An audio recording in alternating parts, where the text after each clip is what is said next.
네, 오늘은 맥주 감사주일로 우리 하나님께 예배를 드리겠습니다. 여러분, 맥주 감사주일 아닙니다. 네, 맥주 감사주일입니다. 맥주 감사주일.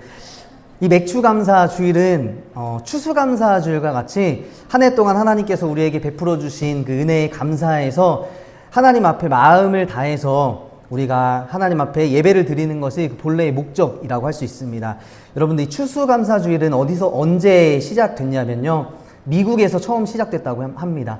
미국에 정착했던 이 기독교인들이 하나님 앞에 한 해 동안 거두어지는 이 추수를 감사하는 의미로 추수감사절이 시작이 되었고, 이 맥주감사절은 한국에 기독교가 들어온 이후에 우리나라의 상황에 맞춰서 우리나라의 절기, 그러니까 우리나라의 예배 절기로서 하나님께 감사드리는 그런 절기가 바로 맥주감사주일입니다. 그래서 구약 성경에 나오는 이 맥주절과는 조금 의미가 다르다고 신학학자들은 이야기를 합니다.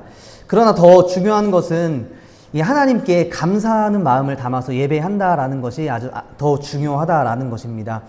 여러분들 일상을 살아가시면서 하나님께 얼마나 감사하면서 살아가고 계십니까? 꼭 우리가 특별한 이런 감사주일에만 하나님께 감사하는 마음을 더 크게 갖는 것이 아니라 우리는 매일매일 하나님께 감사하는 삶을 살아가야 할 줄로 믿습니다. 그럼 우리가 하나님께 왜 감사하며 살아가야 하느냐? 우리가 하나님께 왜 감사해야 할까요?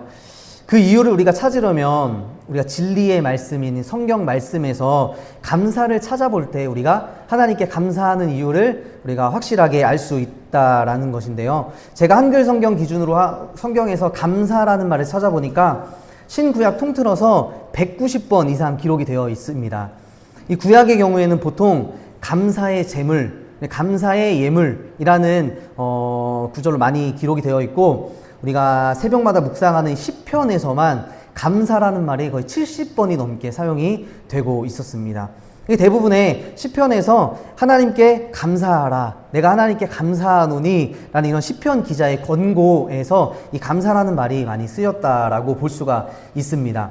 이 신약 성경에서도 마찬가지로 제가 찾아보니까 하나님께 감사하라 라는 이런 말에 가장 많이 감사하다는 말이 많이 쓰였습니다. 그런데 참 신기하게도 제가 이번에 설교를 준비하면서 또 하나님께 감사하는 말씀을 준비하면서 하나님께서 깨닫게 해주신 은혜가 하나 있습니다. 그것이 뭐냐면 이 신약 성경에서 이 감사라는 말을 기록하고 있는 성경을 제가 찾아보니까 복음서, 사복음서와 사도행전, 요한계시록을 제외하고 모두가 바울이 쓴 편지에 감사하다라는 말이 들어있다라는 거예요. 예수님의 다른 제자들이 기록한 일반 서신이라고 하는 다른 서신에는 감사하다라는 말이 나오지 않고 있었습니다. 참 재미있죠. 저는 성경을 읽다가 이것을 처음 알았습니다. 바울이 기록한 성경에만 이렇게 감사라는 말이 왜 이렇게 많이 쓰여져 있을까? 이것을 고민해 보았습니다. 이 바울은 늘 편지를 시작할 때 내가 하나님께 감사하노니 라는 말로 편지를 시작하는 것을 볼 수가 있어요. 그리고 바울은 자기 자신도 하나님께 늘 감사했지만 이 편지를 받는 사람들, 타인에게도 늘 하나님께 감사하라는 말로 권면하고 있다는 것을 볼 수 있습니다. 몇 군데만 찾아보면 에베소서 5장 4절 말씀에 보면 누추함과 어리석은 말이나 희롱의 말이 마땅치 아니하니 오히려 어떤 말을 하라? 말씀하죠? 감사하는 말을 하라 말씀합니다. 제가 정답을 알려드렸어요. 감사입니다. 감사. 아무것도 염려하지 말고 오직 다만 모든 일에 기도와 간구로 너희 구할 것을 감사함으로 하나님께 아뢰라. 골로새서 2장 7절 8절 말씀에 보면 그 안에 뿌리를 박으며 세움을 받아 교훈을 받은 대로 믿음에 굳게 서서 감사함을 넘치게 하라. 그리스도의 평강이 너희 마음을 주장하게 하라. 너희는 평강을 위하여 한 몸으로 부르심을 받았나니 너희는 또한 어떤 자가 되라? 감사하는 자가 되라 말씀합니다. 디모데전서 4장 3절 말씀에 보면 그러므로 내가 첫째로 너희에게 권하노니 모든 사람을 위하여 간구와 기도와 도고와 감사를 하되 라고 기록을 하고 있어요. 그리고 오늘 마지막으로 함께 읽은 본문 말씀 데살로니가전서 5장 18절 말씀에 보면 범사에 감사하라고 말씀하고 있습니다. 이것이 그리스도 예수 안에서 너희를 향하신 하나님의 뜻이다라고 말씀하고 있습니다. 여러분, 바울은 지겨울 정도로 이렇게 하나님께 감사하는 삶을 살아가라고 우리 성도들에게 권면하고 있다는 것을 우리 성경을 통해 잘 알 수 있습니다. 그럼 바울은 왜 이토록 하나님께 감사했는지, 또 왜 이토록 하나님께 감사하는 삶을 살라고 했는지 제가 한번 생각해 보니까 이 바울은 자신의 인생에 찾아오신 그 예수님에 대한 아주 큰 감사가 있었던 것 같습니다. 아주 큰 감격이 있었던 거 아니었는지 생각이 되었습니다. 사실 이 성경에 나오는 많은 예수님의 12 제자들이나 다른 제자들은 예수님을 따라다니면서 많은 기적들도 보았죠. 그리고 예수님의 말씀을 직접 듣고 예수님과 함께 살아갔던 사람들이었습니다. 조금 쉽게 우리가 신앙적으로 적용해보자면 예수님의 제자들은 모태신앙이라고도 할 수 있을 것 같아요. 예수님을 평생 예수님을 보고 예수님 곁에서 신앙생활 했던 모태신앙과 같다라고 할 수 있을 것 같습니다. 예수님의 말씀이 그래서 이들에게는 너무나 당연한 것이었어요. 예수님을 믿는 것이 너무 당연한 것이었습니다. 그런데 이 사도 바울은 예수님을 직접 보고 믿은 사람이 아니었죠. 평생 예수님 믿는 자들을 핍박하면서 살았던 그 안티크리스천 이 바울이 그들을 잡아다가 옥에 가두는 것이 자신을 믿는 유대교 하나님의 뜻인 줄 알고 평생 그 일에 몰두하였던 사람, 그 바울이 예수님을 만난 거예요. 평생 예수님을 핍박했던 자가 예수님을 만났던 것입니다. 평생 신앙생활이 뭔지도 모르고 예수님이 어떤 분이신지도 모르는 사람이 갑자기 예수님을 만났던 것이죠. 갑자기 예수님을 믿게 되면 여러분 그 사람 신앙생활하는 거 말릴 수 있을까요? 없을까요? 여러분들 주위에 그런 분들 계시지 않으신가요? 평생 예수님 믿지 않고 핍박하다가 갑자기 예수님 믿어서 180도 변한 사람들, 그 사람들이 신앙생활하는 거 우리 말릴 수 없습니다. 이런 사람들 목에 칼이 들어와도 신앙을 지키는 사람이라는 것이죠. 딱 바울의 모습이 이런 모습이었다라는 것입니다. 이처럼 바울은 하나님께 그 받은 큰 은혜가 감사가 너무 커서 늘 하나님께 감사하는 감사맨 바울이었다라고 볼 수 있다는 것이죠. 여러분들이 여러분들의 삶 속에서 이 바울의 권면, 감사하며 살아가라는 이 말씀에 얼마나 순종하며 살아가고 계십니까? 여러분 감사하기 참 어렵죠. 감사하는 마음을 갖기란 참 어렵습니다. 여러분 감사하려면 어떻게 해야 될까요? 감사하려면 마트 가야 될까요? 네? 마트 가서 감사해야 될까요? 감사하려면 오늘 말씀에 정답이 있습니다. 우리 오늘 말씀 한번 보도록 하겠습니다. 말씀 16절 말씀부터 눈으로 한번 보시면 좋을 것 같아요. 항상 기뻐해야 감사할 수 있습니다. 여러분들 쉬지 않고 기도해야 감사할 수 있다라는 거예요. 그럴 때 우리는 범사에 감사할 줄로 믿습니다. 이 말씀이 너무나 당연한 말인데 너무나 당연해서 지키기 어려운 말씀이에요. 범사에 감사한다는 것, 이 말은 우리의 모든 주어진 시간 동안 감사하라는 그런 말입니다. 우리의 1분 1초, 우리에게 주어진 모든 인생 가운데 감사하라는 말이에요. 그러면 감사해야 할 이유는 무엇일까요? 우리가 하나님께 감사해야 할 이유. 감사해야 할 거리가 있어야 하나님께 감사하는 것 아니겠습니까? 우리의 기도에 응답도 좀 되고, 내 삶에 좋은 것도 좀 주시고, 건강하고, 또 자녀도 좀 잘 되고, 또 우리가 하는 사업도 좀 번창도 하고, 또 하는 목회도 좀 잘 돼서 교회도 부흥해야 하고, 그렇게 해야지 하나님께 감사할 수 있잖아요. 아닌가요? 감사의 조건이 있어야 감사를 하죠. 그죠? 하지만 오늘 말씀에 보면 하나님께 감사해야 할 이유가 딱 한 가지가 있습니다. 오늘 말씀 18절 말씀에 보시면 우리가 하나님께 감사해야 할 조건, 그리스도 예수 안에서 감사하는 것은 너희를 향하신 하나님의 뜻이니라. 하나님의 뜻이기 때문에 우리가 감사해야 하는 줄로 믿습니다. 그래서 감사하는 사람은 하나님의 뜻에 순종하는 사람들인 거예요. 우리가 하나님 말씀에 막 어려운 말씀에 순종하는 것이 아니라 감사하는 삶을 살아가면 하나님 말씀에 순종하는 사람인 줄로 믿습니다. 우리 19절에서 22절 말씀 보실까요? 범사에 감사하는 것이 하나님의 뜻인데 바울은 갑자기 성령을 소멸하지 말고, 성령을 끄지 말고, 예언을 멸시하지 말고, 예언의 말씀을 무시하지 말고, 좋은 것을 구별하여 취하고 악은 어떤 모양이라도 버리라 라고 말씀하고 있습니다. 바울이 감사라는 이야기를 하다가 갑자기 이런 말을 하는 거예요. 뭔가 앞에 감사와 연관되어 있으니까 이런 말을 하겠죠, 바울이. 다시 말하면 이 감사하는 사람은 성령 충만한 사람이고 말씀을 진지하게 받고 하나님의 좋은 것을 분간해서 취하는 사람이 감사하는 사람이 될 줄로 믿습니다. 악을 행하지 않는 사람이 감사할 수 있는 사람이다라는 거예요.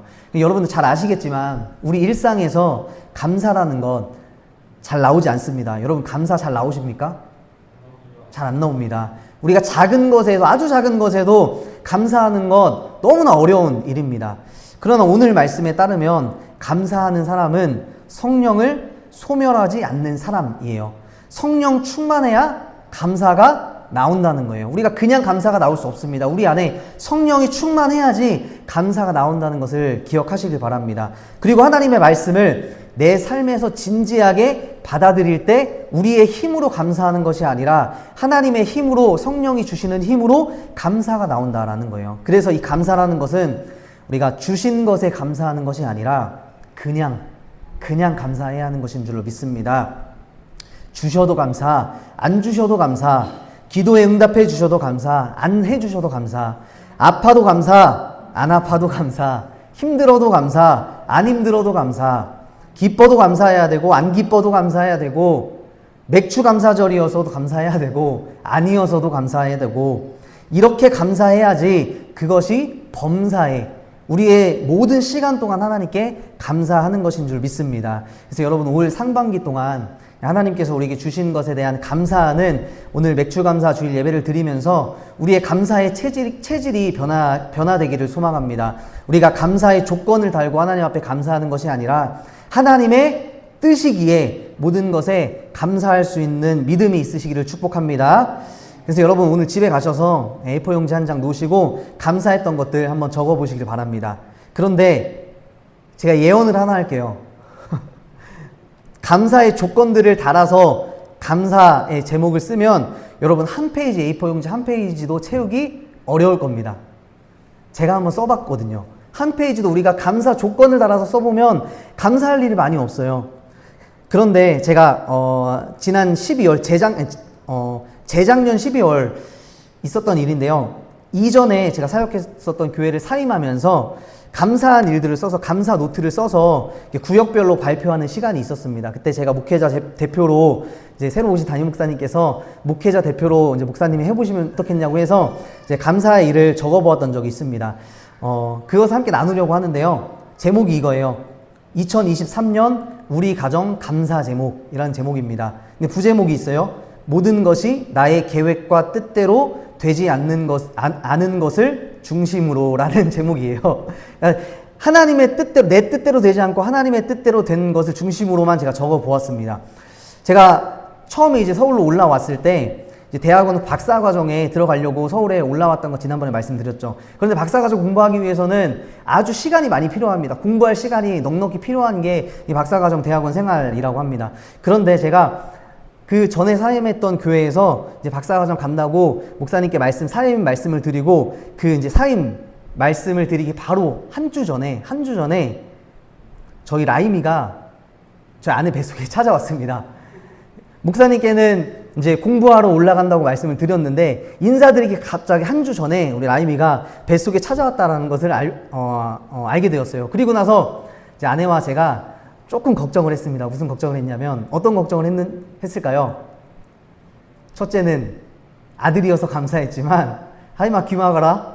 둘째도 아들이면 어떡할까? 아들이면 너무 좋겠지만 둘째는 딸이었으면 좋겠다라는 이런 생각으로 하나님께 기도했어요. 그런데 둘째는 딸이어서 하나님께 감사했습니다. 제가 공부해야 될 시간에 이제 육아를 해야 될 우리 라임이가 찾아온 거예요. 제 뜻대로 되지 않았던 거죠. 그리고 작년 12월에 재작년이 됐는데 제가 장신대 대학원에 떨어졌습니다. 그리고 6월 달에 연세대학교와 연합신학대학원에 또 떨어졌어요. 근데 많이 실망했지만 그때 이제 라임이가 뱃속에 있었고 6월 달에 라임이가 이제 태어나게 되었습니다. 그러면서 하나님께 너무나 감사한 거예요. 대학원에 떨어진 게 너무나 감사했습니다. 왜냐하면 라임이가 태어나서 또 제가 대학원에 다니고 있었으면 대학원 생활, 대학원 공부도 제대로 못했고 또 육아도 제대로 못할 상황을 제가 알기 때문에 차라리 대학원 다니지 않고 집에서 우리 라임이를 함께 키우는 것, 그거에 대해서 너무나 감사했던 적이 있습니다. 그리고 작년 7월 달에 그 전에 사역했던 교회 담임 목사님께서 저보다 먼저 사임을 하셨어요. 일주일 전에. 그런데 원래 제가 그 교회에 어떻게 면접을 보고 갔냐면, 제가 대학원에 진학하는 조건으로 제가 코스웍 마칠 때까지 한 3년 정도 그 교회에서 함께 교육 목사 사역하는 것으로 이야기가 돼서 제가 그 교회에 가게 된 것입니다. 그런데 제 뜻과는 다르게 저보다 목사님이 먼저 가셨어요. 다른 데로. 네, 저를 남겨두고 먼저 가셨습니다. 근데 고민을 많이 했죠. 왜 목사님 먼저 가셨을까? 제 뜻대로 하나님께서 내 뜻을 이루어주시지 않은 걸까? 그런데 목사님이 가시고 난 이후에 4개월 정도 제가 담임 목사님이 공석으로 계시면서 이 시간 동안에 제가 담임 목사는 아니지만 제가 강단을 섬기면서 말씀을 함께 전하면서 이 교회 공동체에 대한 많은 깊은 생각이 저에게 하나님께서 주셨고 변화되는 그런 시간이 되어서 참으로 감사했던 적이 있습니다. 이것도 제 뜻과 제 방법이 아니었죠. 하나님의 뜻이라고 믿고 저는 사역보다는 구약 공부에 더 매진하고 더 노력했는데 하나님의 뜻이 아니었나 봐요. 1년 동안 하나님께서 서서히 그 마음을 내려놓게 하시고 저의 생각을 다듬어 가시고 또 교회를 세우시기를 원하셨던 그 하나님 말씀에 제가 순종할 수 있도록 하나님께 순종할 수 있도록 인도해 주신 것에 참 감사했습니다. 그리고 올해 들어서 제가 감사의 제목을 한 가지만 정해봤습니다. 이것도 하나님의 뜻대로 제 뜻이 아닌 하나님의 뜻을 중심으로 2024년도 제가 1월달에 남양주에서 교회를 개척하고 주중에는 기독교 문서 선교회라는 출판사에서 일을 하게 되었습니다. 일하면서 또 주일에는 서점에서 함께 예배를 드렸는데 제가 이중직 목회를 하면서 주중에는 일하고 주일에는 예배드리고 이런 목회를 제가 생각하고 있었는데 하나님께서는 제 뜻과 제 생각이 아니라 이곳 새벽 큰빛교회로 보내주셔서 주중에도 다른 일 하지 않고 목회에만 전념할 수 있도록 하나님께서 우리 교회로 보내주신 것에 감사했다라는 것입니다. 여러분들 제 감사의 노트에 부제목을 기억하십니까? 부제목? 하나님의 제 생각과 뜻, 모든 것이 나의 계획과 뜻대로 되지 않은 것을 중심으로, 이게 감사의 조건이었어요. 저의 감사의 조건.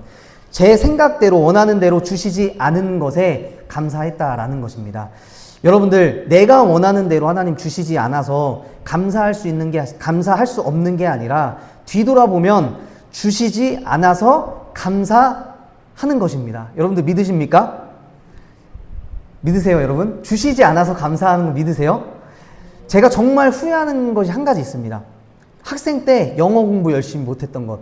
하나 후회하는 거예요. 중학교 때 저 영어 선생님이 한 분 계셨는데 이 선생님이 아이들의 말을 너무나 잘 들어주는 선생님이었어요. 그래서 중학생 때 공부하고 싶은 나이가 아니잖아요. 그래서 이 선생님이 영어 시간만 되면 들어오면 저희들이 선생님 쪼르는 거예요. 수업하지 말고 밖에 운동장 나가서 축구하자, 놀자. 컴퓨터실 가서 게임하면 안 되냐. 애들이 계속 쪼르는 겁니다. 근데 선생님은 너무 좋은 선생님이셔서 애들 말을 다 들어주셨어요. 네, 10번에 한 7번은 들어주셨던 것 같아요. 애들이 엄청 좋아했죠. 인기가 아주 많았습니다. 그런데 중3이 됐어요. 중3. 중3 때 이제 고등학교에 가려고 원서를 쓰는데 애들의 상태가 어땠을까요? 다 영어에서 발목을 잡는 거예요. 애들이. 영어 시험은 봐야 되잖아요. 그런데 애들 영어 그렇게 놀았는데 시험 잘 볼 수 있겠습니까? 영어가 발목을 잡는 거예요. 나중에 졸업하고 만나서 동창회에서 애들이 하나같이 하는 말이, 그때 선생님이 영어 공부 좀 시켜줬으면 좋았을걸. 선생님이 우리에게 자유시간 주지 않았으면 좋았을걸. 그냥 빡세게 공부시키고 때려서라도 조금이라도 공부시켜줬으면 지금 더 나은 삶을 살고 있지 않았을까. 그런 말을 애들이 합니다.